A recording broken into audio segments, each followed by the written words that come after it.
Hey, what's up? It is Sunday. I'm in my garage processing orders for eBay sales, which I sold this week, this Saturday, actually. Just wanted to do a quick video just to show my process for this because I'm pretty proud of myself for this. You can see it's kind of a mess. But yeah, basically, what's going on is that I buy a lot of mystery boxes from Second and Charles, if you haven't been watching my series. And as you can see, I kind of accumulate a lot of books. And after a certain period of time, you're kind of like not really moving them on the eBay buy it now market. And you just start accumulating like all these titles, right?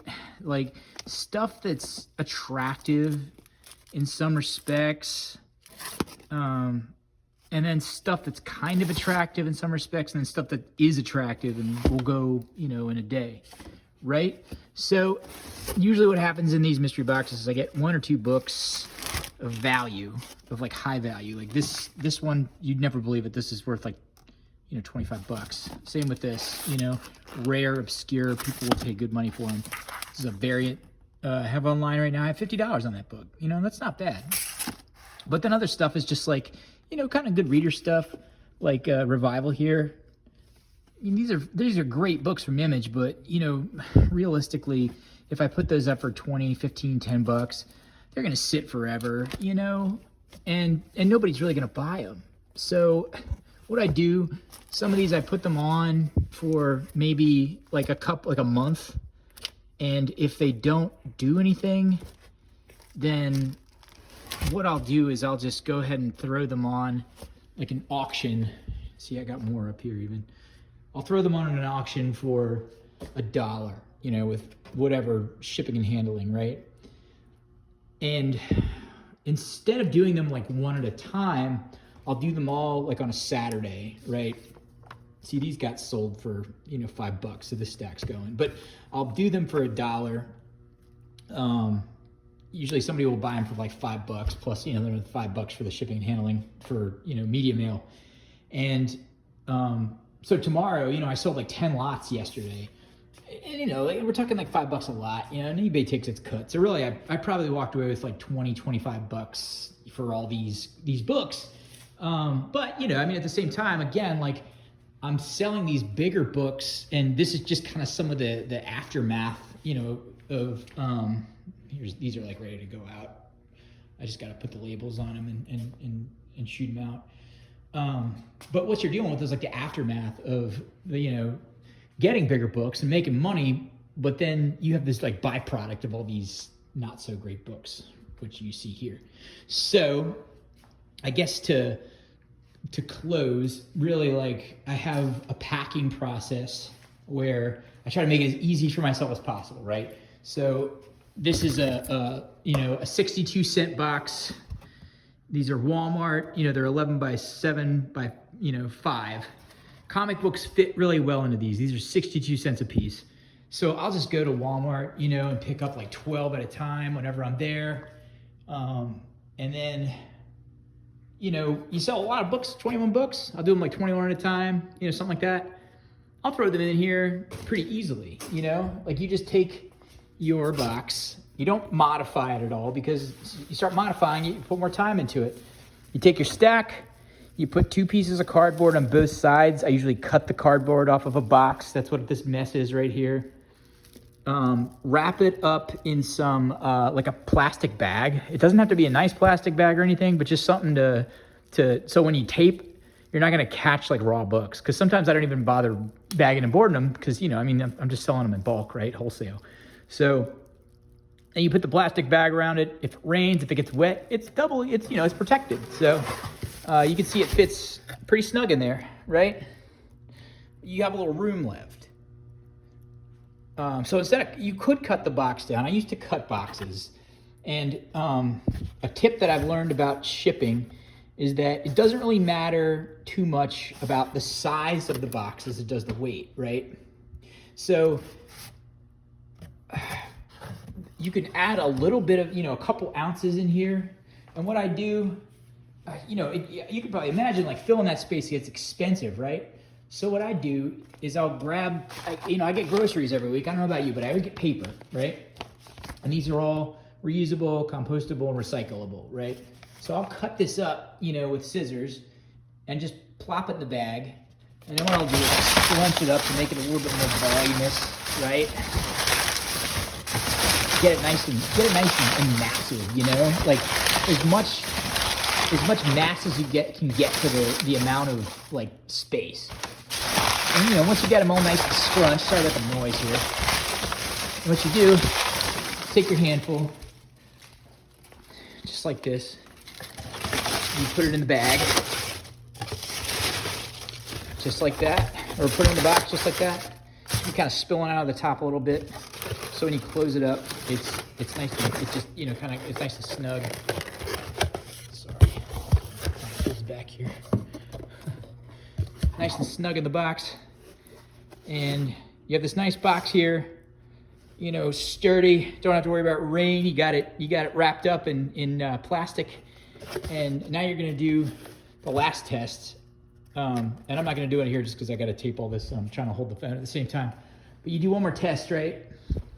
And when you tape your box up, what you do is you kind of like shift it every different way to see if you hear any sounds, right? If you hear the books moving, then you know you got potential for your stuff to get damaged.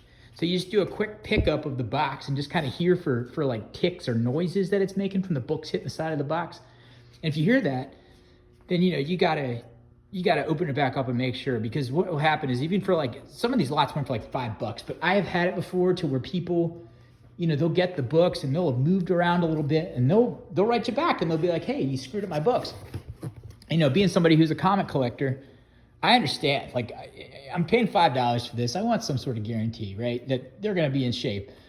And if they come and they're obviously bent from shipping, then, you know, that's on the shipper. You know, that's on me. So after you got your box here, I got a little mailing scale here, Amazon.com. I think it was like 20 bucks.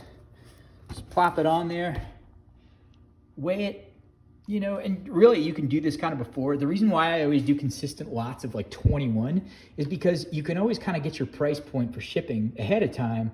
That way you don't run into some awful surprise at the end where, you know, this box is 5 pounds and you advertise it for $3 shipping and handling and it's sold, right? Now, you know, you spent a $5, you made $5. You spend 62 cents on the box, you're already making $4, right? And then you're gonna give money back to eBay, so then you're making $3. If you screw this up, you wind up paying them more money, you're making like $2. Now I know what you're thinking. Seems like a lot of work for what, 20 bucks here? Yes, you're correct. It is a lot of work for 20 bucks. If you think about it in terms of like one thing, right? Like one box for $5, not really that much. However, here's why this is so important. So all these books here are gonna pile up. So you have a couple options, right? You have, the first option is that you can donate them, right? Which, yeah, okay. I would honestly advise just donating them if you don't wanna spend the time on them. They take a lot of time. You're completely right, and I respect that. Second thing is that you could technically bring them back to a book buyer and see if you can make money off them. But the problem is they're probably going to make as much money as you would if you were, you know, just doing on eBay. You know, like if I brought like one of these long boxes, they'd probably give me 20 bucks for the whole thing and they'd sell it for maybe, you know, 50 if they were lucky. Here's my argument to why to do it this method and not just donate or go back to the bookstore, right? So yes, this is a $3 box, or I made $3 off this box, hypothetically. It didn't take me that much time to pack because I've got a method down to pack. It takes me like 3 minutes to pack now. And you do them all in bulk. You have all your materials set up. It doesn't take any time at all. And when you get the bids on eBay, you just go out and pack it. You have it pre-done. You know, it doesn't take much time. You don't want to do it like all day Sunday, you know? So here's the thing, right? So I have all this stuff ready to go. Now tonight, probably what's going to happen is back to this Mega Man book here, right? Somebody's going to buy this for 50 bucks. Right? Hypothetically, this didn't really happen, but I'm just saying this could happen because it happens a lot. I sell lots for 40 bucks. I sell lots for 30 bucks. It usually happens on weekends. So you set your books up for 8, 9 o'clock on Saturday night to end for the bulk.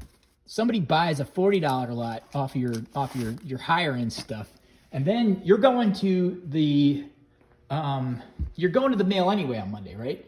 You may as well just make an extra $20, off of your pre-existing 40.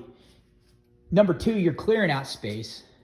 Number 4, you're practicing selling things in a marketplace, which is really important because the more you do it, the better you get at it. That's how you get refined processes like being able to pick up a box at Walmart for 62 cents. That's how you figure out how to pack them. That's how you figure out how to wrap them up. That's how you figure out not to lose money, because you can lose money. You can totally go to weigh something out, realize that you made a mistake. The more you do it, the less mistakes you make and the better you get at it. And the last part is that you get rid of all these books, right? I don't want all these books. I have a collection. I do pretty well at, maintaining that, not hoarding books, right? And for me, I don't like to have a lot of books. Now, to be fair, this box, this is all Yosagi Yojimbos for the most part. I got some Bloodshot here, but from here on is Yosagi Yojimbo. It's almost a full run. So I'm having a lot of trouble getting rid of these. So realistically, this, and this, and these here, they need to go. So if they sit around too long, and I look on eBay and they're just sitting here doing nothing, it makes me antsy. So I'm a burn them and turn them type guy. I don't want to keep these around forever. I want them gone, So this makes me feel a little bit less anxiety that things aren't just stacking up in my garage and getting worse and worse. And it just makes me feel good to clean things out. So, and again, probably tonight, somebody's going to buy something for $40. I'm going to the mail anyway. I preemptively bought all these boxes knowing that I was going to sell these, and I'll probably do it again next week. That way on Monday, when I go to the mail with my $40 sales, I'll have made another $20. Anyway, that is my process. That is my method of thinking. If anybody wants to comment below about, what they think about it, what they do differently, let me know. I've been using eBay for quite some time now, and I'll be honest, I sometimes feel that they're gouging me a little bit with fees. I sold something for $1 and they took $1. And I was like, what's my interest in selling something for 99 cents if you're, taking all the money for it? So if y'all have a better platform, let me know. I'd love to hear about it. If y'all have a better idea about how I can improve my process, let me know. I'm always kind of open to it. But the reason I love my process, honestly, it's sustainable, right? All this junk that I get from groceries every week, instead of just throwing it away or recycling it or just throwing boxes away, I get I get to use recyclable materials and put them back into the world and give someone a stack of books that they want to read, right? So that's the reward. Anyway, this is Michael Geddes. I hope you all had a good Sunday. Subscribe, comment, whatever you need to do. I'm here to hear it. So thank you so much for watching. Celebrating 70 hours today on YouTube. So I appreciate everybody who's been watching my channel. And I look forward to connecting with you. So stay cool, everybody.